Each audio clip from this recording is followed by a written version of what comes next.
All right, for problem number 3, we're supposed to use our calculator to evaluate the following expressions. So what I want to do is just give you pointers. You know, this button in your calculator is typically to do an exponent. It looks either like this button, or it looks like y to the x or x to the y. I can't remember which because mine looks like that. So I'm going to type in, you know, -3 to the 14th. So I would type in -3 in that order, and the negative now is not your subtraction button, it's the plus minus button, 3, and then I'm going to hit that caret key and then to the 14th power and equals. But let me tell you what I get. Now yours might be different depending on your calculator how you enter that. Some people have to enter their negative after the fact, but no parentheses, because the only thing I'm raising to the 14th power is the 3. So -3 to the 14th, I get -478, and then I didn't ask where to round it to, so let's take it out to 4 decimal places. Actually, there is no decimal places, my bad. I'm looking at that correctly. Okay, so -4782969. There we go, and you can go put the commas in there now. So -4,782,969.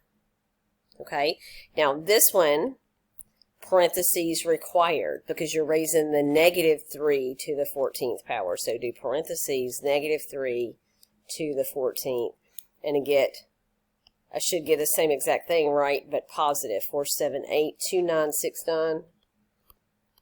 And again, I put my commas in. That's positive 4,782,969.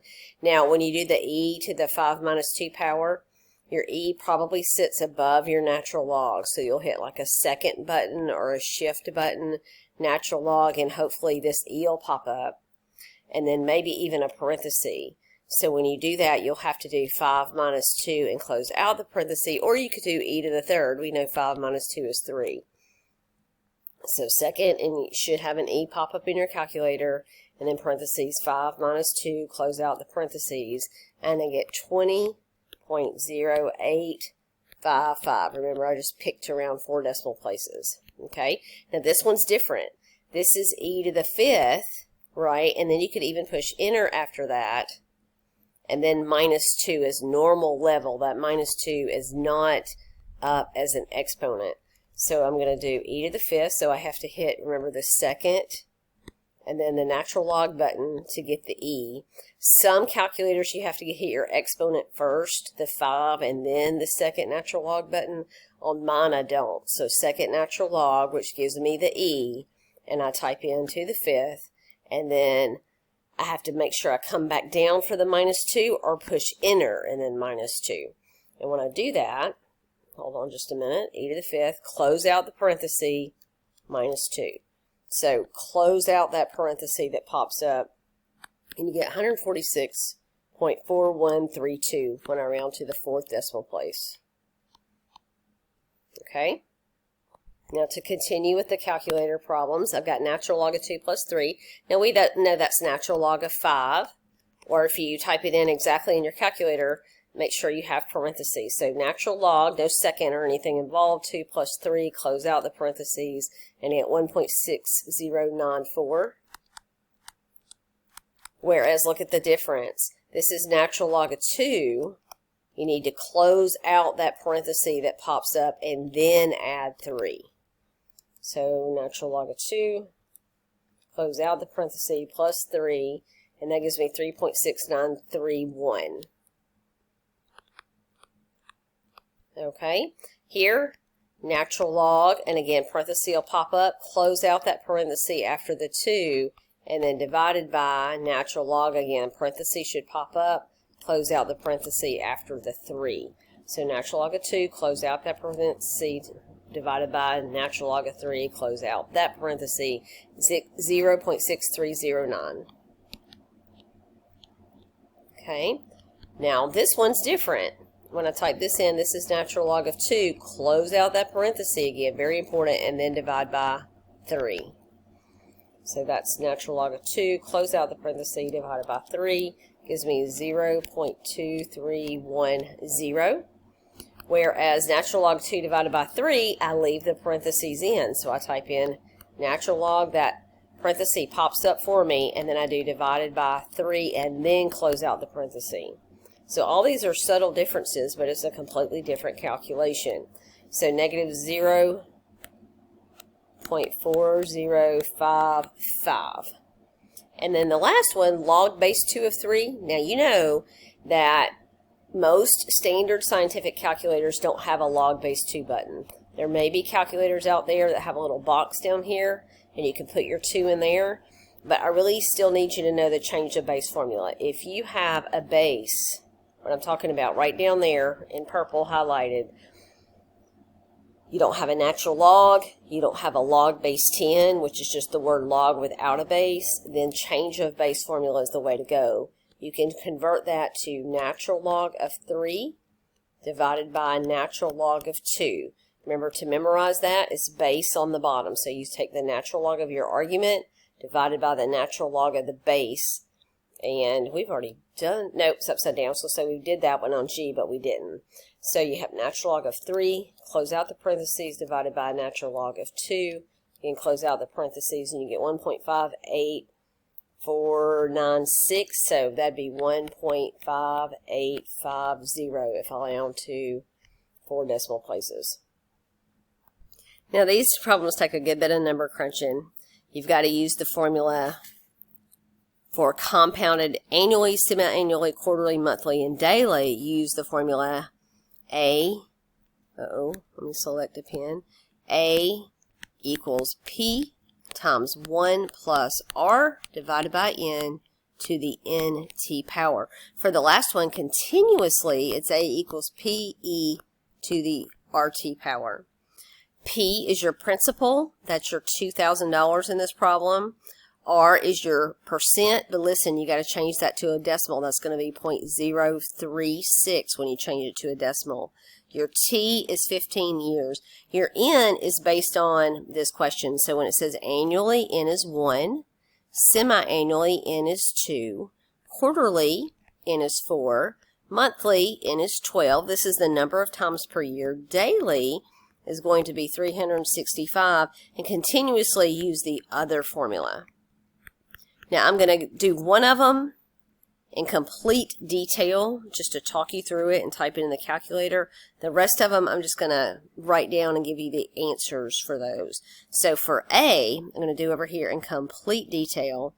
So you have A equals P, which is 2,000, and it will be 2,000 for every calculation, times 1 plus R, remember that's 0.036, divided by N equals 1.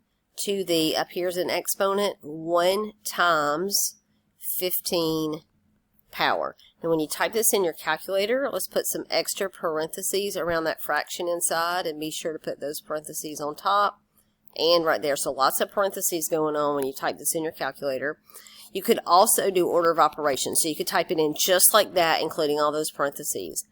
Or you could do order of operations where you divide first, then add. So that would give you 2,000 times 1.036. When I divided 0.036 by 1, it's 0.036 plus 1 is 0.036. And then this is going to be 1 times 15 to the 15 power. Then next I would evaluate that exponent. So it's going to be 1.036 raised to the 15th power. Push enter and then times 2,000. Again, or you could type it in exactly as it's written up here with all the purple parentheses included. So when I do this calculation, I get, remember this is money. I didn't say where to round, but it's money, so you know where to round it. It's to the hundredths place. So 3,399 and 59 cents. Okay, so I'm going to pause it, write out each of these formulas next to it, and give you the calculation value so you don't have to hear me calculating all this.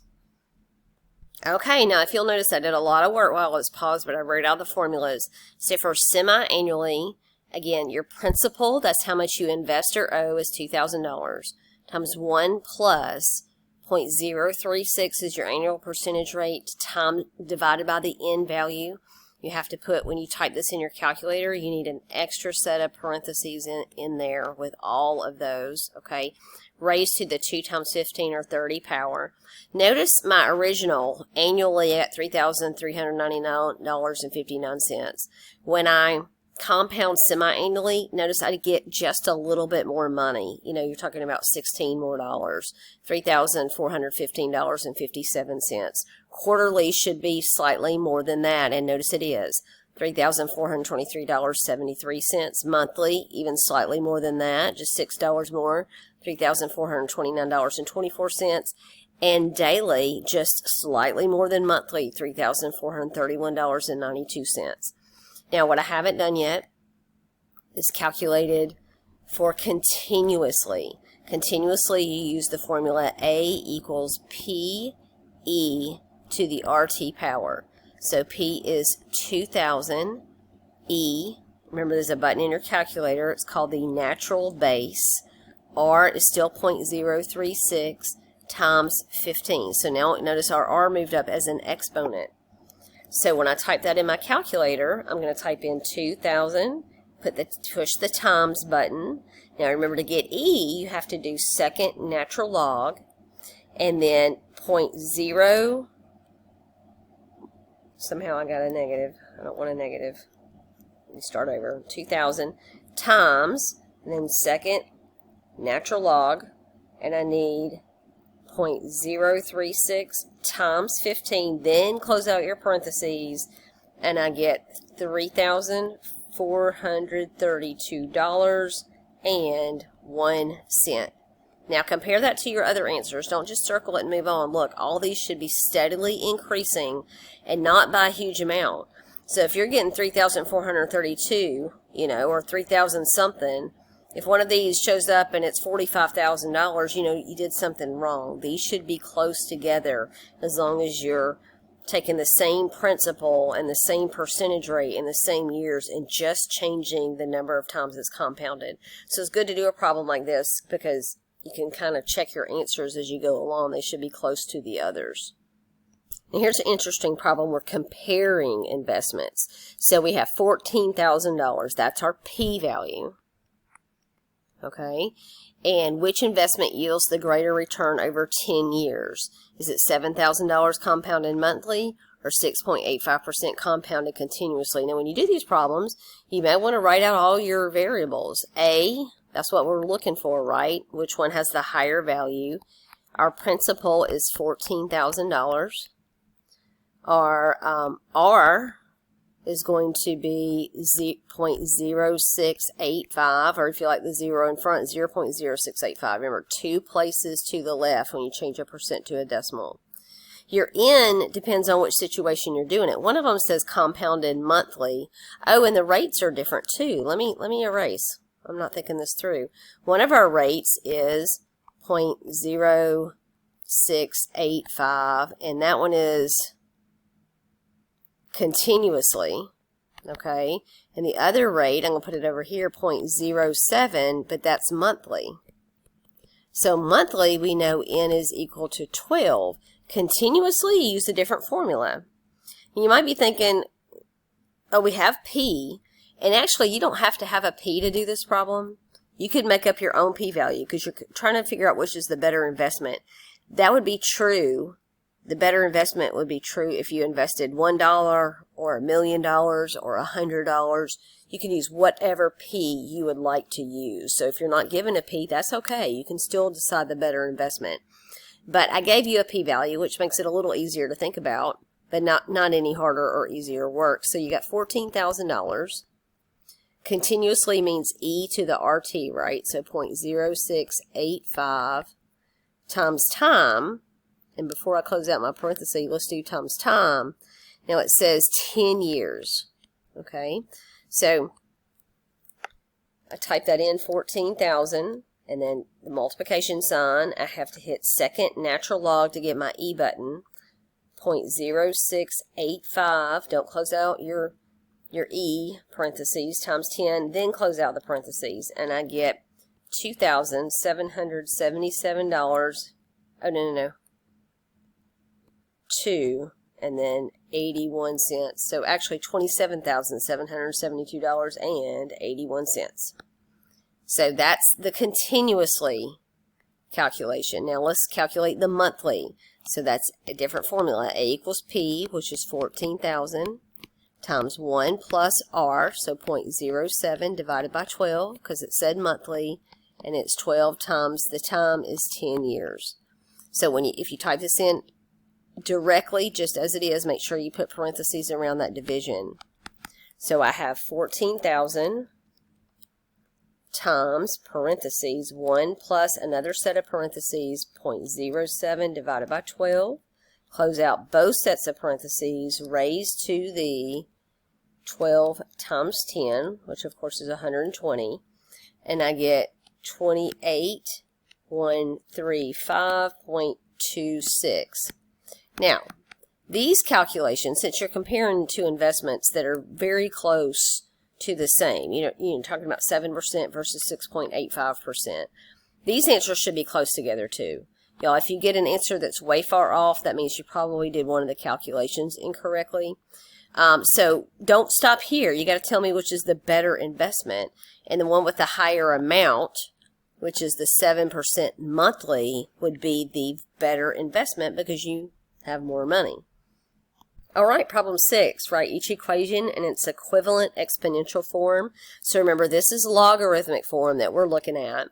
Whenever I do a problem like this, the first thing I find is my base. What's my base of my logarithm right here? 49. So I'll say 49. Now what's my x going to be? Remember, a logarithm is always equal to an exponent. So this logarithm is on the right this time. My exponent's on the left. So 49 to the 1/2 equals, and now whatever my argument of logarithm is goes on the other side. Now you could write this as 7 equals 49 to the 1/2, or 49 to the 1/2 equals 7. This is the answer. Now, look and make sure it logically makes sense, if at all possible. 49 to the 1/2 is the same as saying the square root of 49 equals 7. Notice that that's logical. Now, you don't have to do this check thing, but that's just to make sure in your mind what you wrote down makes sense. The next problem, we can't really do any kind of check because we have a variable in our problem, but we can still do the work. Start with the base, which is 4. Remember, a logarithm is equal to the exponent. So the exponent of that base 4 is the 3, because it's equal to the exponent equals x. And that's all we have going on there. Now, you could simplify it and say 4 to the 3rd is 64 equals x, but it just wanted exponential form. It didn't want you to simplify it. And then part C, again, find your base, which is 3. Now, your logarithm is equal to the exponent, so a y exponent goes with the base 3, and the argument goes on the other side. Now, again, there's no solving to do here, but you can imagine what could y be to make this true. Well, 3 to the 3rd equals 81. Okay, that would be y, but we're not solving for y. We're just trying to rewrite this in exponential form. So the rectangle answers is all there is to it. Next problem, we're doing the opposite. We're going from exponential form to logarithmic form. So what do? I write the word log and I start with the base. All right, for the next problem, we're supposed to write the given equation in its equivalent logarithmic form. How do we do that? Well, first I start with the base again. So I'm going to write the log. Okay, make sure my pen works. So I have log. Now, what's the base when you look at that? Well, it's a base 6. So it's a little subscript 6. Now, remember, logarithm is equal to the exponent. So on the other side is the 3, the exponent. So what goes here? The 216. And again, that's all you have to do. You could check your work to see if that's true by rewriting 216 with a base 6. And it'd be 6 to the 3rd, and those would cancel and give you 3. But this is all you have to do here. So I do this again. I write log. Then I look at this and say, what's the base? It's a base b. And then what's it equal to? Remember, the logarithm is equal to exponent. So the 4 must go on the other side. And then the argument 625 goes inside. Let's try it again. So I got a log. When you look at this exponential equation, what's the base? It's base 13. Remember, a logarithm is equal to the exponent. So y is what the logarithm is equal to. So the argument is 874. So just practice going back and forth. Once you do it a few times, it's not bad at all, but you have to practice going back and forth. All right, so evaluate each expression without using a calculator. If evaluation is not possible, state the reason. So there's a couple of ways to do these, and I may do every one of them both ways just so you can see. But one way is to rewrite this in exponential form. So you start with the base of 4. To what power? Remember, a logarithm is equal to an exponent. Well, that's what we're looking for, right? So I'm just going to call it x is equal to the argument, which is 64.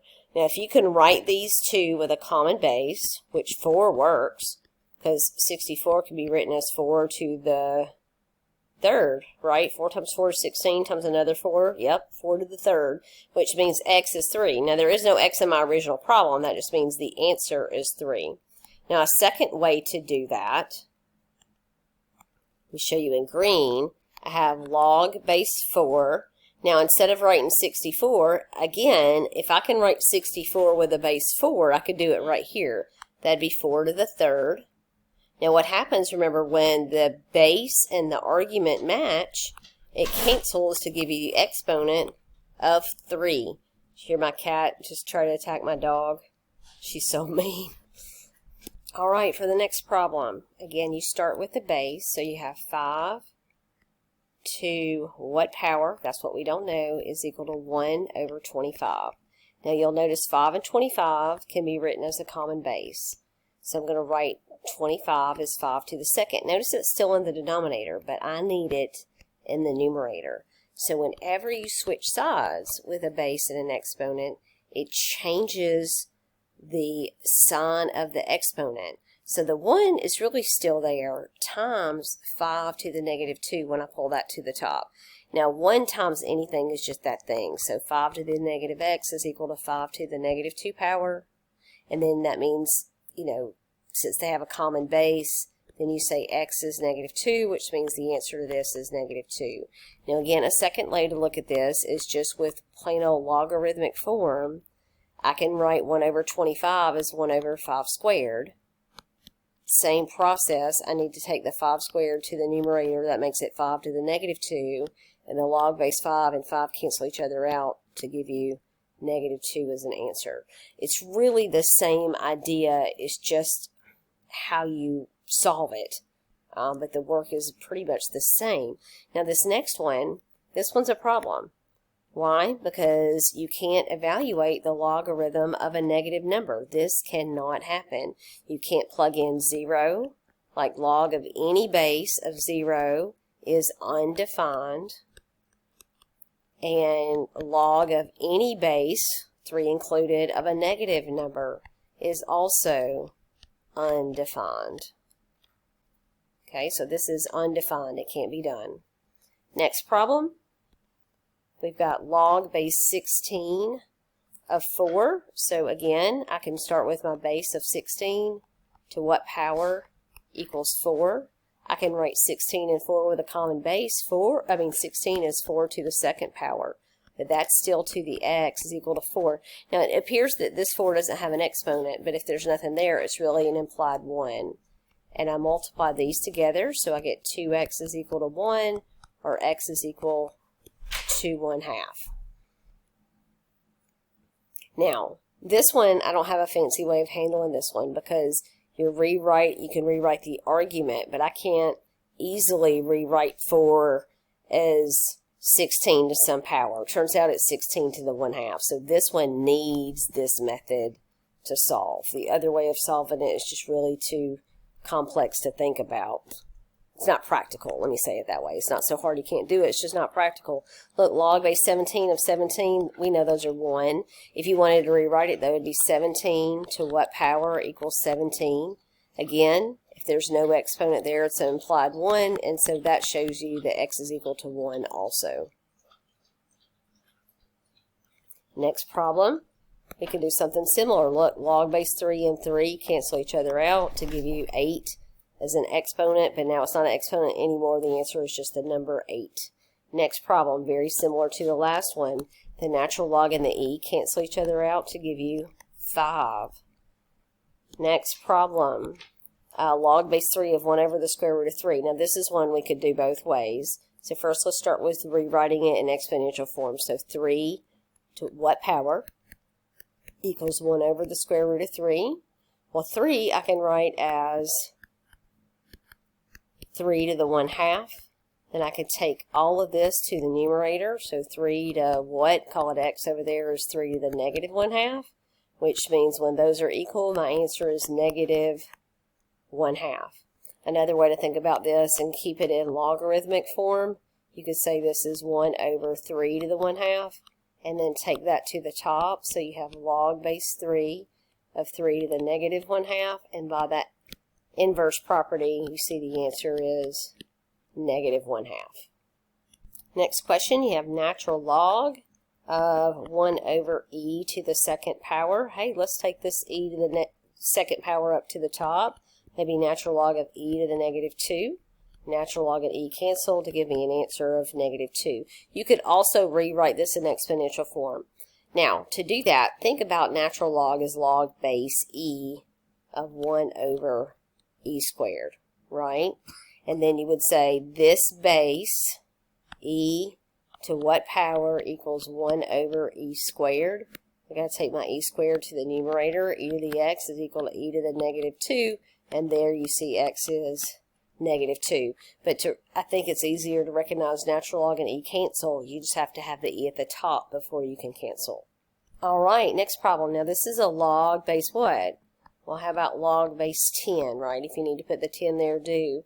1 over 1,000, well, it would kind of help if, well, let's just think about rewriting it first. So 10 to the what power equals 1 over 1,000. Well, I can write 1,000 as a base 10. 10 to the x is equal to 1 over 10 to the third. Take that 10 to the third up top.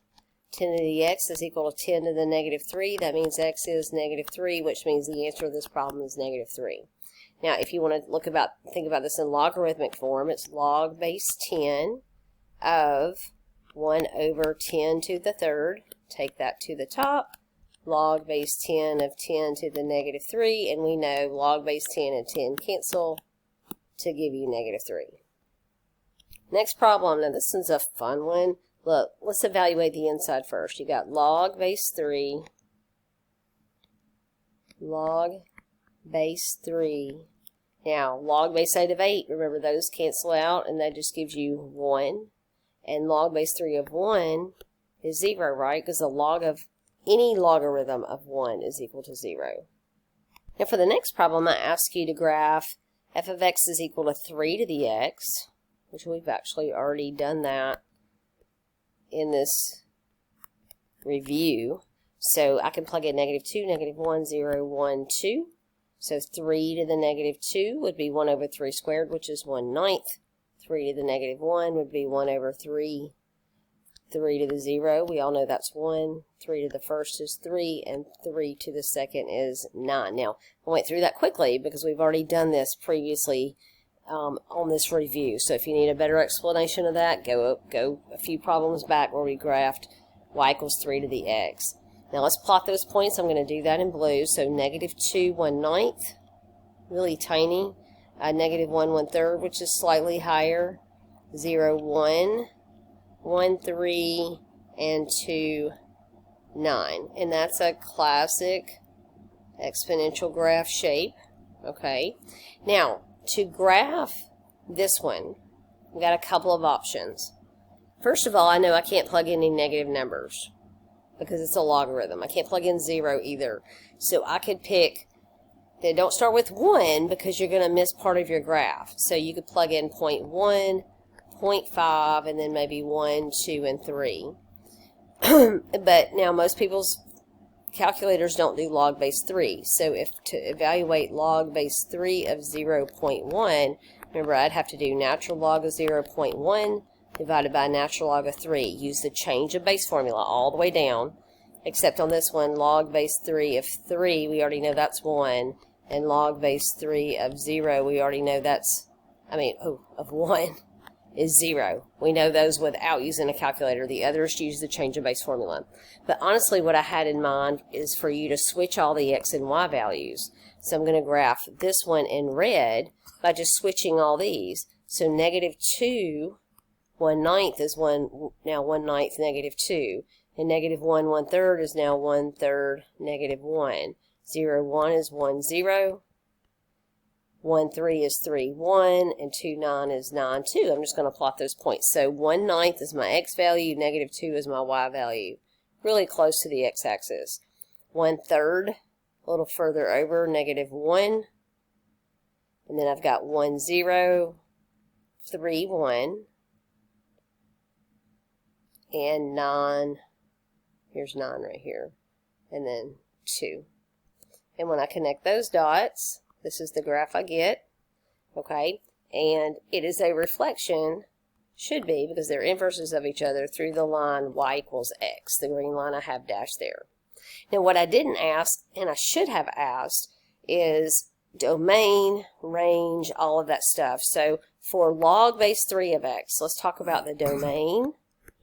That's going to be 0 to infinity, right? Now the domain for the exponential function is negative infinity to infinity, but for this logarithm is 0 to infinity, but the range is negative infinity to infinity, low to high. It has no y-intercept. Notice it doesn't cross the y-axis at all because that's a vertical asymptote, but the x-intercept is 1 0, which is a switch from the y-intercept that shows up on the exponential graph.